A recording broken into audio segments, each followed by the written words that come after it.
السلام عليكم. معنا وليد شرف حافظ آيات ولا سور من القرآن، واليوم غادي يعرض لنا شي سورة. سورة البلد. أعوذ بالله من الشيطان الرجيم. بسم الله الرحمن الرحيم. لا أقسم بهذا البلد وأنت حل بهذا البلد ووالد وما ولد. لقد خلقنا الإنسان في أحسن كبد.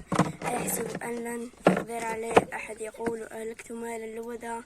أيحسب أن لن يرى أحد. ألم نجعل له لسانا وشفتين وهديناه النجدين.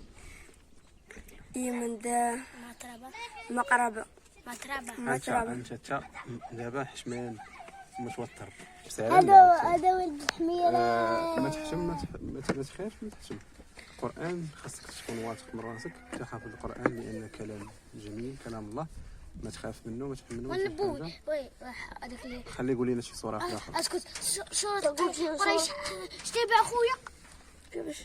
سورة قريش شبع يسي. سورة قريش عارفين. سورة الشرح. ألم نشرح لك. بسم الله الرحمن الرحيم. ألم نشرح لك صدرك ووضعنا عنك وزرك إن مع